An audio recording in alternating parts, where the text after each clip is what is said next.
Good morning from Panhandle Outdoors, America's only daily outdoor TV show.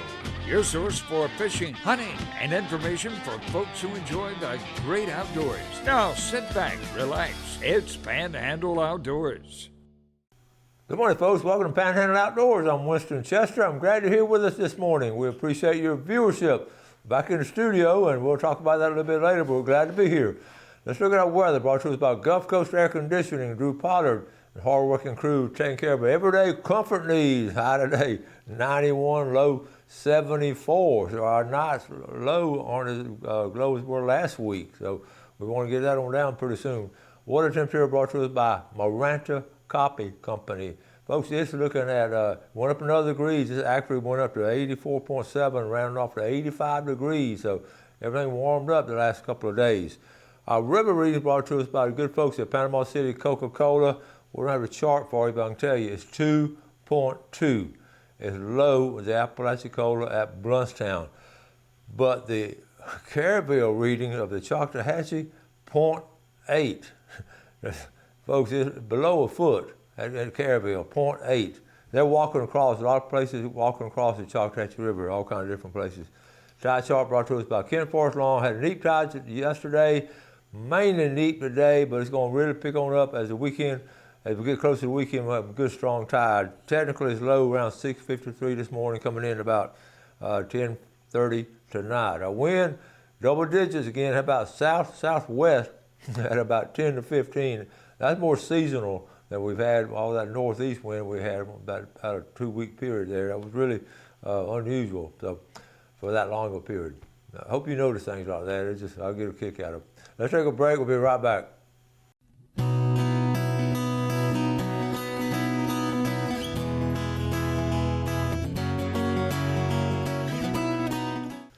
Okay, welcome back. We're sort of changing things up temporarily. You know, so I was thinking about, you know, when you get hurt or something, you have to do rehab step by step.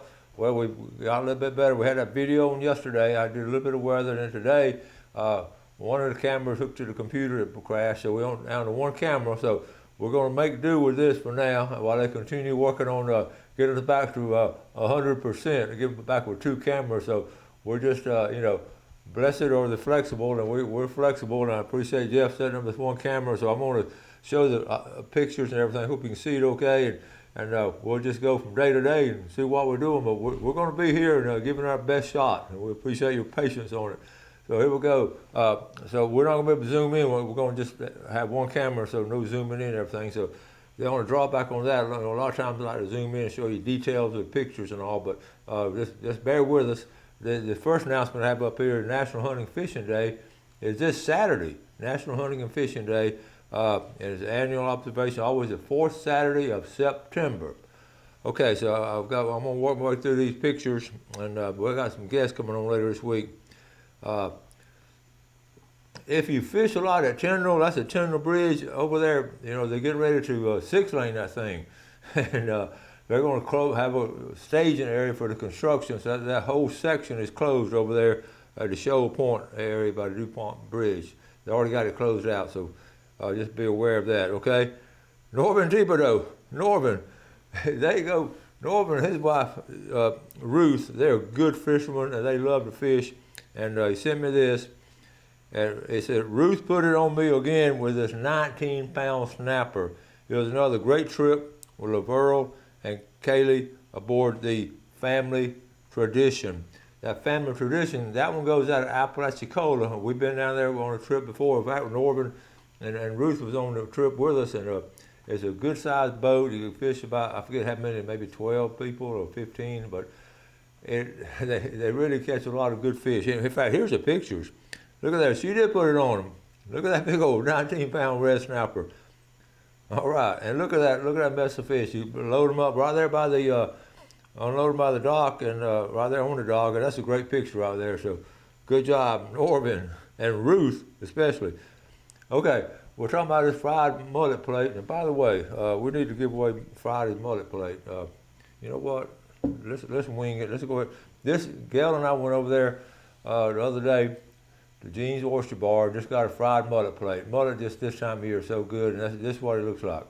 So We didn't get to do our drawing Friday because of our problem we had, so I'm just going to do it spontaneously right here. Gene's Oyster Bar, okay? I'll get a hold of them, let them know. The winner of last Friday is going to be Jennifer McDaniel. And it's going to do Chalk and Dock too. We don't want to leave them out. This is last Friday's drawing now, okay? We're still going to do one this Friday. All right, a $20 gift certificate. Joy Melvin, oh Joy, out of their fountain, all right? And a big red snapper. Don't you love it when you get things unplanned for the show? You just, when something hits you, just take care of it. Big red snapper going to from Weewall, Faith Owens, all right? See what that picture prompted me to think about? But look at that. That was a great meal. Fried mother plate. Okay, I don't know if you saw this on the news. I saw it. I checked the sources. And by the way, there's a lot of stuff going on Facebook and all that's AI generated, just making up stories. It looks really authentic, but you really got to sort of double check, especially they were talking about all kinds of things. But you really got to check out your sources. So this one at Cornell University, and they killed 100. These boys in the dorm killed a 120-pound black bear and brought the carcass back to the dormitory room. They skinned it and butchered it, okay? There's another headline. They made headlines 2 or 3 places. 2 Cornell students killed bear and skinned it back at the dorm. I didn't know they had rednecks up north like that. But he goes on to talk about it, and of course some people got upset, but they found out, they investigated, nothing was illegal. They had a hunting license, bear season was in, and they just happened to clean it there. They cleaned up the stuff after they cleaned it. Here's what all they put in. Look at what they put in the freezer there. Look at that, all that bear meat. Now, I don't care anything in the world about eating bear meat, but they got some meat for the dorm. They probably may not have enough food to eat, so they had a big dorm party and cooked some bear. I thought y'all would appreciate that. This is a little wayside park. We're talking about that wayside park up on Highway 20 at Chipola, right there. See the old structure there? That's the original wayside parks that Florida put in many, many years ago. They built that structure. You see them all throughout Florida. A lot of them have been replaced by more modern, but some of the older ones, they've been here 60 or 70 years because of the structure and the design on them. You see, like right in here, how I can do that now. I can point out things, how it's sort of built. So this is right there at the landing, right there at Clarksville. But they've redone the whole landing there. The bathroom's been redone. The boat ramp is in good shape. Great little place to just stop by. A lot of times you stop there and have a little picnic or something. And I remember we stopped there before when the kids were little. They just run down the water and we'd have a little picnic right there. That's how long it's been there. Let's take a break. We'll be right back.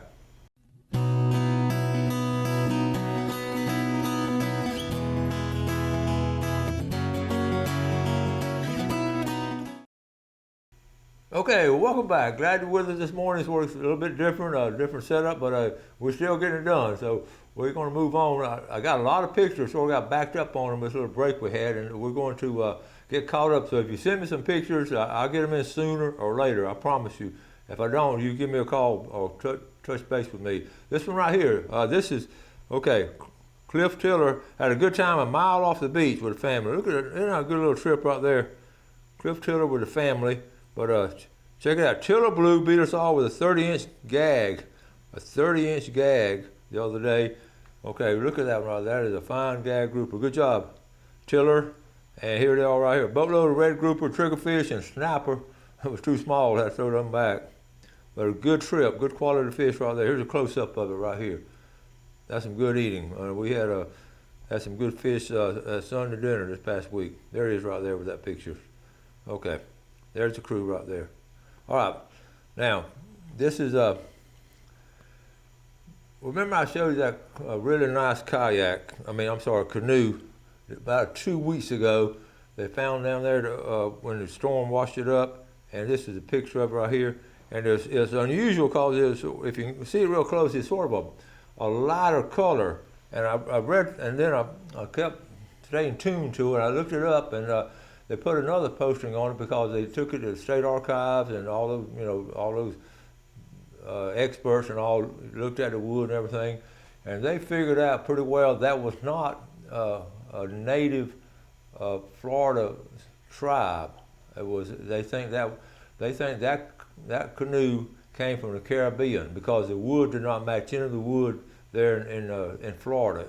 And it was really interesting how they were able to piece that together. There's a lot of color, and I just thought that was really cool.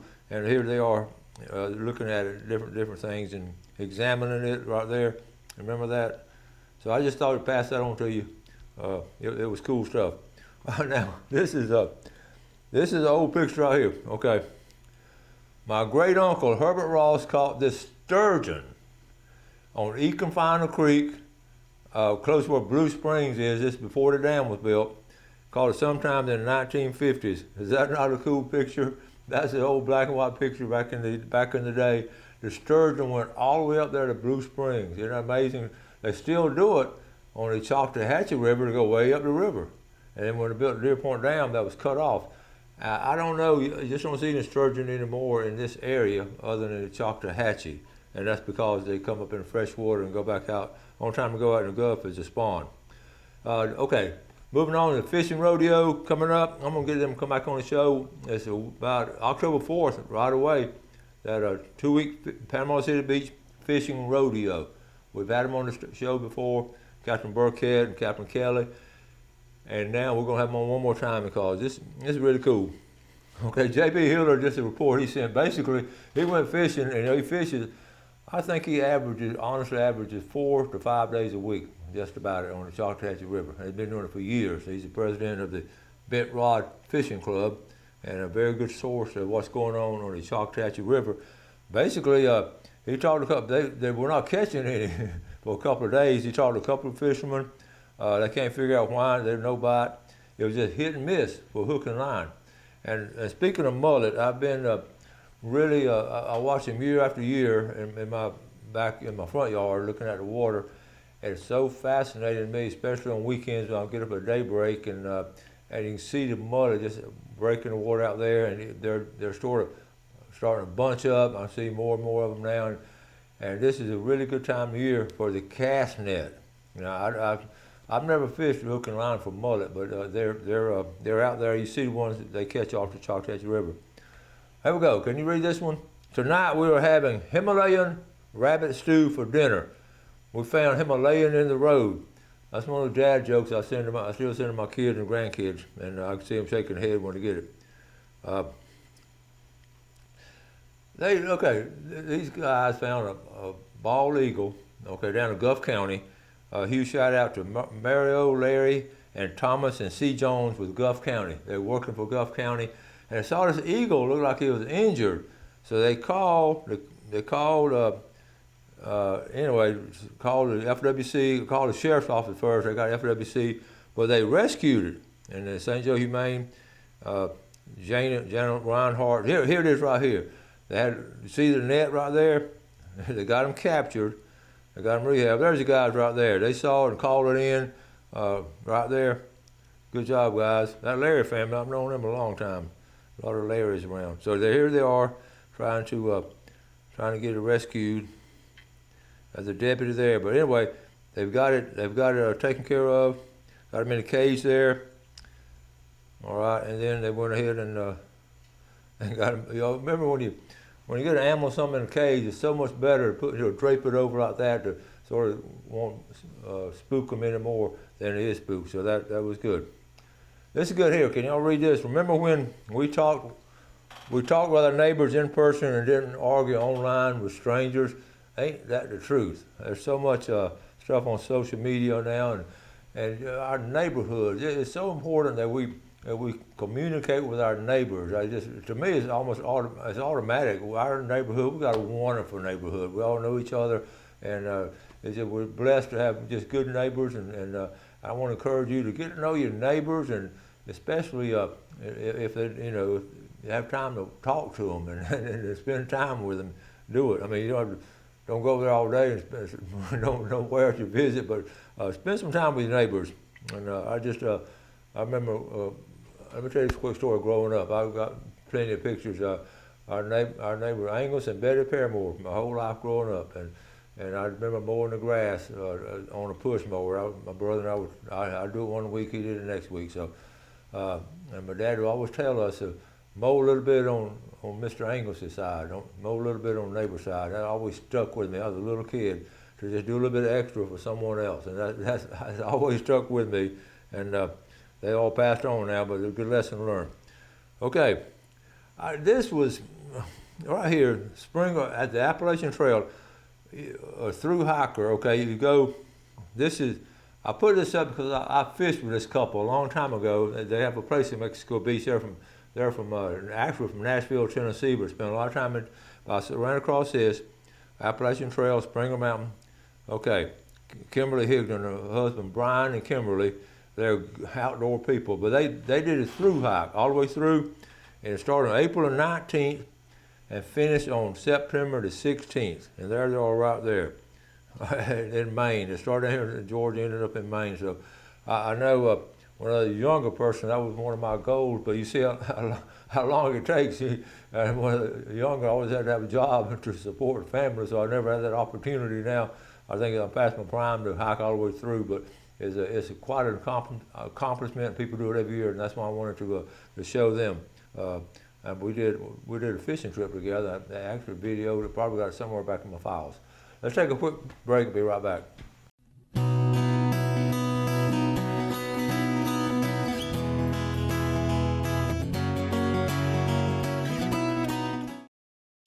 Okay, welcome back. We got a new setup today, and we're making. I'm sort of enjoying it. I don't know if you noticed right here.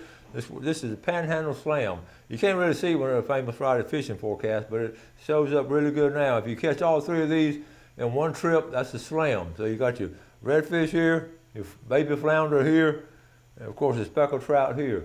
And these are replicas, and I've always enjoyed having them. But when I had him do the flounder, he did a pretty good size one there. That's when you want to catch in deeper water. You don't gig very many like that. So I don't have the fishing game times. We'll catch up on them tomorrow. Let's move on with the pictures. Okay, what I'm thinking about on yesterday's show, we had the tuna fishing trip that we pulled up. That was such a fun trip. That's like a 2 or 3 part series. So we're going to show you that second part because we just started tuna fishing. The first part was yesterday, setting up and everything. And Nat Harris and I went on the dock while everybody was asleep, and we caught all kind of redfish and croakers and all. But anyway, so on the tuna fishing trip, we're going to show you that video later on in another week or two. We've got a special week coming up. I'm going to tell you all about that later. Okay, let's move on. And to this picture here, rattlesnakes. I'm 2 or 3 different people sent me pictures. This is right here in Point Washington on Santa Rosa Beach, and that's a big healthy rattlesnake right there. Be careful. Okay, let me see this one. William Jones. Okay, this is funny. I got 2 or 3 people sent me this picture right here. Man on the left of the picture was my dad. Okay, so I'm going to show you the picture. I got to blow this up. I don't know if you see it that well. I'm going to blow it up. 360 oysters. Okay, here it is. I'm going to read it to you. This is here local. They had an oyster eating contest. This is back before they became popular. People were doing it here locally. And this is, okay, here's the guy, the big guy in the middle with overalls. He won it. This is 1967. Okay, William Jones' uncle. Now listen, it said he put away, on Saturday afternoon, he put away 30 dozen oysters, 360 oysters to win the contest. Second place, I got tickled because I know the guy passed on now. Second place, Ed Creamer, Ed Red, okay, and he ate 26 and a half dozen for second place, and so he won. Okay, went on to say he won $25. Mr. Kelly won $25 first place. And they said his sponsor was Gene Raphael, sponsored him right there. And it said that took part of the prize money to buy himself a nice bag of oysters. He took home a bag of oysters. So this is real stuff happening here. And it went on to talk about is it put on by the Port St. Joe Lions Club. And I got a kick out of that because the Lions Club in Port St. Joe is still very active doing things like this. You know, we've been to some of the things they have we still go. So congratulations to St. Joe Lions Club, and thank you. A couple other people sent me that picture too. All right. This was just interesting. When you're teaching American history, Governor DeSantis 2 weeks ago was down in Apalachicola and Carabel. And this is Ben Franklin. They unveiled a statue of Ben Franklin called Franklin County. So I thought that was cool with the Declaration of Independence. Okay, the Choctaw River. This is, with it being really low, and I've seen this before. Scott Lindsay and I used to talk about it because Scott was at Elba, grew up on the upper end of the Choctaw River. But there's a steamboat right here that now's a good time to see what's left. You probably can't see it that well. That's the outline of the steamboat. And it's north of the Highway 20 bridge. Here's a better picture of it there. And that was in here's another picture of it, moving on. So it was in 1920, that boat burned, steamboat burned, I think in 1925, right at 100 years ago. And that steamboat the frame of it is still there. It's caught on fire and burned and sank, but that's some real history that you can actually see that's submerged. Moving along, I just mentioned this on the weather and all, how people are wading across. This was last week, really, ankle deep in the middle of the creek right there.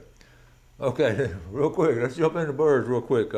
Birding Port St. Joe, they were looking for eagles, but anyway, the oyster catcher to me is just a beautiful bird. I don't do a lot of bird watching, but anyway, it has some great pictures of a oyster. They just have a lot of color in them, but anyway, this one's tagged. See the little tag on the leg right there? Is that not cool?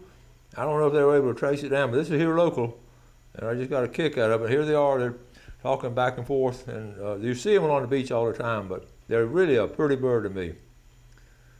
Okay, I don't have time to get into this. This is basically some Auburn. This is Auburn football season here, but I'll take care of that on tomorrow's show. So anyway, we'll go ahead and continue doing what we're doing, and I'll get some guests coming in. We'll get sort of rearrange and get some guests coming in, but we're just glad to still be able to bring you the show. And thank you, Jeff, and our engineer for keeping things going and the support they give us. So we appreciate your support. Got all kinds of cool things coming up the rest of this week. So y'all do something good for someone else today. And I say this every day, but I'm really serious. Go visit some folks or do something good for folks. Have a great day. Enjoy the outdoors. Take care of it, and God bless. Thanks for watching America's only daily outdoor TV show, Panhandle Outdoors with Winston Chester, featuring hunting, fishing, and other activities and information to help you enjoy the great outdoors. Join us next time for Panhandle Outdoors.